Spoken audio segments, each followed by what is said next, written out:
It's a special privilege to introduce our commencement speaker this evening. It's been our practice to go to the senior class and who they would like, senior class, and ask who they would like to hear from for the very last time of their career here at Riverside. I'm fairly confident that I know the choice better than any other speaker they've selected in the past.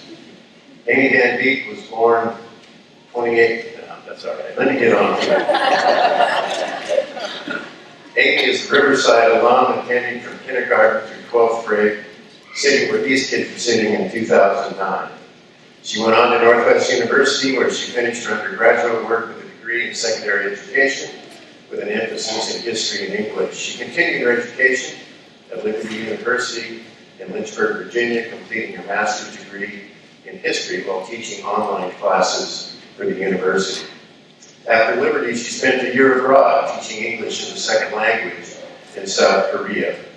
In the spring of that year, Sue Emmons indicated she was retiring as a district teacher at Riverside, and Amy was hired by the Personnel Committee, minus the superintendent, to replace her former teacher, mentor, and friend as the new history teacher at Riverside.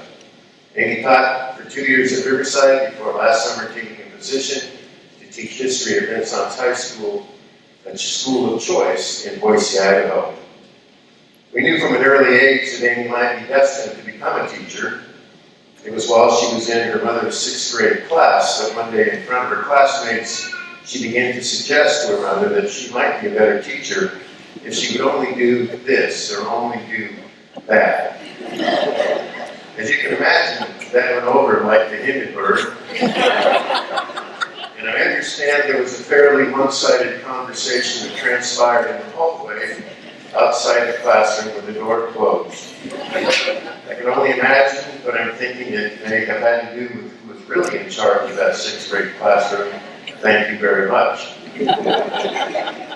Realizing she will have the last word this evening, I think I'll stop and ask you to please welcome our 2019 commencement speaker, Miss Amy Van Beek.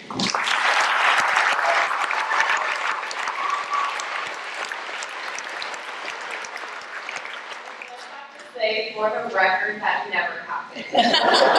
No memory of that. Good evening, ladies and gentlemen. It's a privilege to be here with you tonight. Class of 2019, it's finally here. It would be very difficult for me to get very far without bringing attention to why today is such an important day.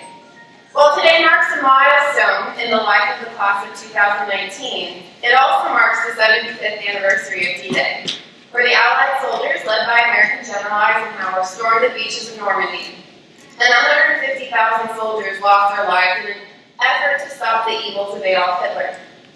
I know as each year passes now, the numbers dramatically dwindle, but is there by chance a World War II vet that's with us here tonight that we can honor and recognize? Well, the fight for freedom didn't stop on D-Day, and I just would like to recognize any veterans or any person that's in the military today. If you could stand up and we could recognize you and thank you for the service that you've given our country.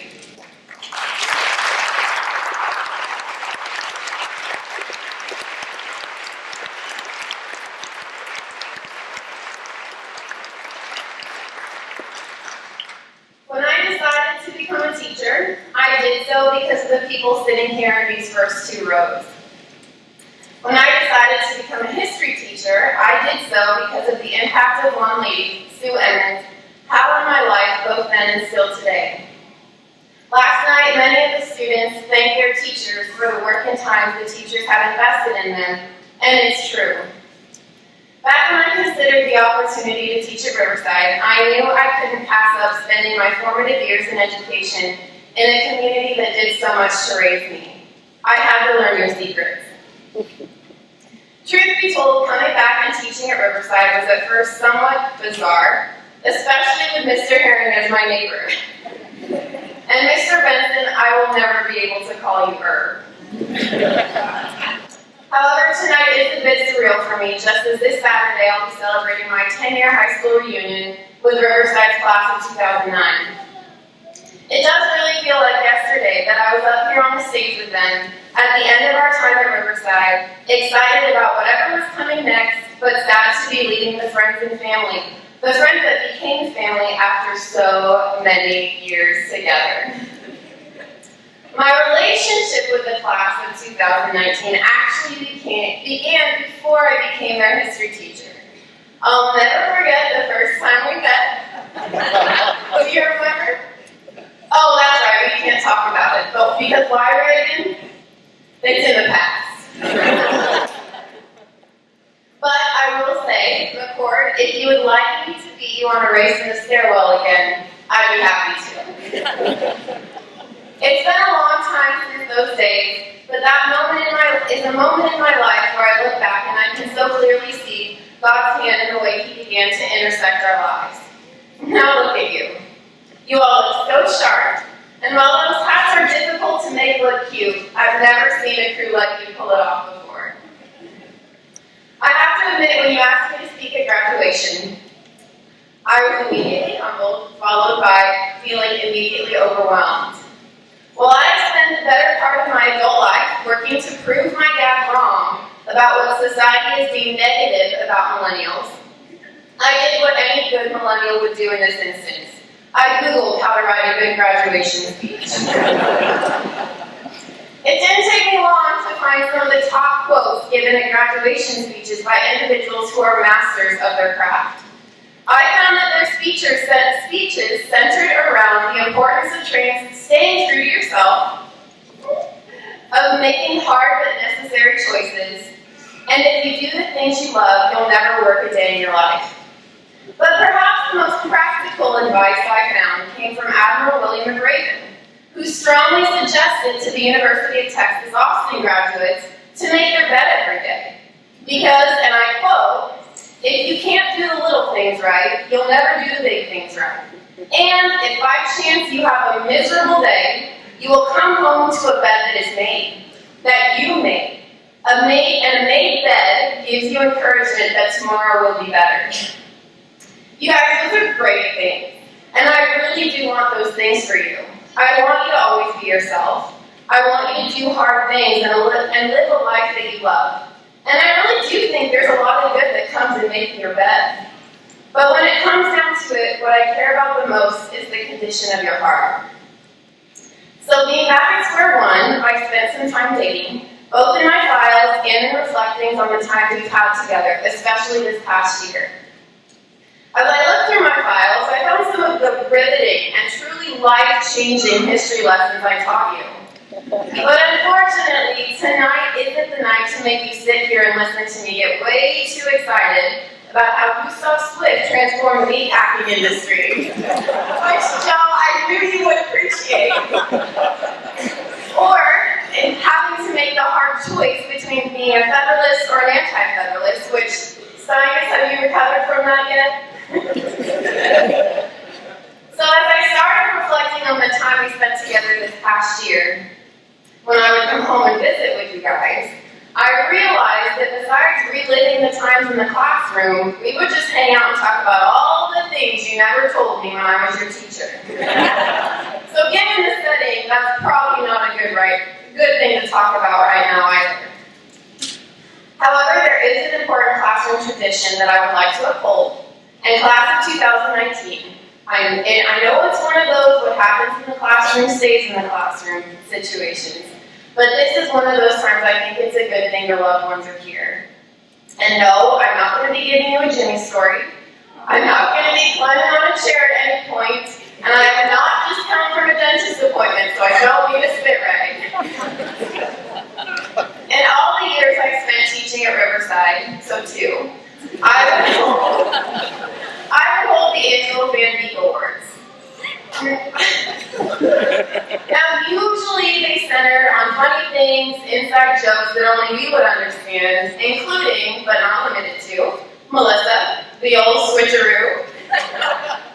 Let's see. Samantha, on the ready. McCord, professional brown noser. But I want to use this opportunity to conduct one last mini award ceremony.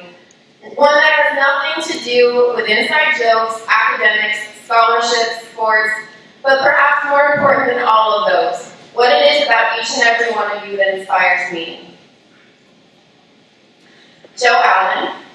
Joe, while I think loving history is a gift, it's clear that God has gifted you with open-mindedness. You are someone that craves new experiences, to see different perspectives that people have, and you want to understand the world around you. I already can't wait to hear about all your travels. Ellie Gilmore. Ellie, God has given you a pair of eyes that sees not just the world around you, but what things could be. And not just that, but the ability to transfer those things into something beautiful and tangible. You have more skill in your left pinky than some do in their entire bodies. Kennedy Bell. Kennedy, when I look at you, I see someone of adaptability. Despite all the medical mysteries, allergies, setbacks, frustrations, you have never let it dictate how you live your life, and have never let those things limit you or stop you from going after the things you want. Nathan Bradford. Nathan, when I see you, first I see my sneeze twin. But then I see a killer sense of humor that is always 2 steps ahead, and while people might not laugh right away, it's only because we're trying to catch up with and work out why it's funny. Caitlin Bell. Caitlin, there is a comfortability about you. You are who you are, and God is clearly giving you the gift of making those around you feel relaxed, at ease, and unjudged. We need more people like you. Zach Bethel. Zach, when I see you, I don't see a student, I see a learner. God has made you interested in everything. That brain of yours will not rest until not only do you have the answers, but when you figured out why it's important and relevant. That is a gift that takes some people years to learn. Nick here. Nick, when I see you, I see a wit that has impeccable delivery. Nick, you are funny, and I know your class has loved hearing what you have to say. People listen when you speak, Nick, and that is something many people desperately want. Kyle Callaghan. Kyle, I see someone who is steady. You are even-keeled and you carry yourself with a humility that doesn't get rattled by what's going on around you. Jessica Pye. Jess, when I see you, I see incredible determination. How hard and how long it takes doesn't matter to you, because you will stay determined until you have accomplished it. You know you can do hard things, and not only can you do them, but you love doing them. You don't give up and you don't get tired of trying. McCord Claxton. McCord, what to say about you? McCord, while you might downplay it or even pretend it doesn't exist, all of your classmates know how brilliant you are. And the skill you have with your hands is unmatched.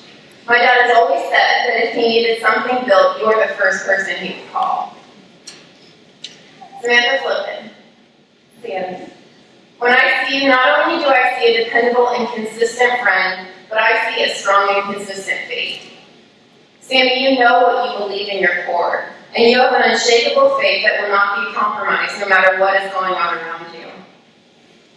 Brianna, when I see you, I see a very passionate person who, even if you don't express it, you have a lot of meaningful things to say. As shown even last night in the way you hit the nail on the head on what I believe is the mission of Riverside. It was truly profound. Melissa Campbell. Melissa, when I see you, I think of one word: devoted. You have a thirst and a desire to know God better, to hear His voice, and to follow Him. I always love hearing you pray. As there is a sincerity and reverence, it is clear you know who you are talking to. Michaela Greenwood. Michaela, when I see you, you show others what it means to be a servant. When you think you're behind the scenes and no one knows, you actually leave your mark everywhere. Because if a job needs to be done, it's usually credited to you. While others have to be told what to do, you have an intuition that already knows what needs to happen and gets it done, hoping that no one notices it was you. Sarah Circle, when I see you, I see brightness. You bring laughter and you know how to keep things light, and you have a voice that would brighten anyone's day. That talent of yours is going to make an incredible impact on so many people. Sarah, God has given you an incredible brain. They say that what? You only use 10% of your brain? Sarah, that 10% of your brain power is made of different stuff than most people. It is clear that God is going to use you to reach the very smart people of the world who need someone like you to explain the simple gospel. Reagan Haas. Reagan, when I see you, I see glue. Reagan, you are a leader. And I saw it not just when I watched you present on the Phoenicians or being captain of the sports teams, but the atmosphere is just different when you are around. Those leadership skills combined with the hard work and convictions you possess make it stand out. And I know your class really values the way you've been investing in them this past year. Olivia Jones. Olivia, when I see you, I see someone who doesn't miss anything. Olivia, you have an awareness like I have never seen before. You catch the little things, and you have this amazing ability to file it away. I know this class would not be as put together up here without your touch, and it's so fun watching you love them in that way. Emily Peterbaugh. Emily, when I see you, I see an independence and bravery that doesn't need others' approval to be who you are. You are confident and you don't worry about the little things, and you have this ability to keep things light when it all gets bogged down. Anna Weaver. Anna, I see the tenderness of your heart. You allow yourself to feel things, to put yourself out there, to take risks, and enjoy the process. You find a home in places wherever you go, and I'm so impressed with the way you made a home of Riverside so quickly. Jacob Wertberger. Jake, while your class may see you as a duck whisperer, I see a person of curiosity. There always seems to be a twinkle in those kind eyes of yours and a true sincerity behind them. Kara Elsie. Kara, when I look at you, I see a person of so many dimensions. You are one of the most well-rounded people I know, and I absolutely love discussing history, ideas, and just anything with you. You are one of my go-tos when it comes to book recommendations. You are a kindred spirit and a lifelong learner. Zach Simon. Oh, Simon. Simon, when I look at you, I see someone who knows how to be a true and loyal friend. Not only do you accept others as they are, but you do everything you can to make them feel comfortable, to help them make them feel comfortable in their own skin. And you give them room to be themselves, whatever that looks like. You are so supportive, and I think everyone needs a friend like you. Class of 2019, God has blessed you with so many gifts and talents. You are a class of doers, and I know that doors are going to open that only you can walk through. Your gifts are going to play such a role in helping you experience some major successes in your life. And let me tell you, it's going to be fun, and it's going to feel good, and I can't wait to watch. But if there was one piece of advice that I could give you, it's this. Do not let your talents and gifts become your identity. While these gifts are going to be what help you find success in life, they can also be very dangerous. It doesn't take long for your gift to become an idol. As we've often heard, our greatest strength can also be our greatest weakness. The moment you begin to put your value, your worth, and your identity in the things you are successful in, you begin to attach your value on your ability to perform. And while you might not realize it, this is really hard not to do. We live in a world that determines success based on performance. Everything is graded, everything is judged. Can you pass this test? What was your AP score? What's on your resume? What have you done that makes you deserve that position over someone else? It's stressful, and it is tough. Because sometimes, no matter how hard we work, our abilities fail us. We have bad days, we act impulsively or not soon enough. We make poor choices or forget things. We don't see things that everyone else sees, like someone standing at your classroom with flowers. And sorry, Admiral McRaven, we even forget to make our bed. Life is full of disappointment. Others will disappoint us, and we will disappoint ourselves. But the greatest tragedy of all is if you allow your failures and success to become your identity and affect not only how you understand yourself, but how you understand God and His love for you. When we place our identity in this, we put our focus on the wrong thing, what you have done and what you can do. Just because you work harder or achieve more doesn't mean that God loves you more. Just because you fail terribly, you disappoint others, that does not mean that God loves you less. God loves you simply because He loves you. And you need to always remember that God's love for me does not depend on what I do for Him, but what Jesus Christ has already done on the cross for me. That brings me to your class verse, Romans 8:38 through 39. For I'm convinced that neither death nor life, neither angels nor demons, neither the present nor the future, nor any powers nor height nor depth, nor anything in all creation will be able to separate us from the love of God that is in Christ Jesus our Lord. A love that while we are in the worst form of ourselves, He still chose to send His Son to come and save us. God didn't want anything. Life, death, angels, demons, present, future, power, even most maybe importantly, He didn't want us, His creation, to get in the way of His love. Class of 2019, me, like many people in this room, will be praying for you as you enter this next phase of your life. And this is my specific prayer for you. Not that you become successful in what the world finds to be successful, but that regardless of the great triumphs I know you're going to experience, or the devastating failures and hardship that life brings, that you accept His love, you keep your identity in Christ, remembering that His love does not depend on your ability to perform. That you go to God, get on your knees at your made or unmade bed, and thank Him for loving you, both in your successes and in your failures.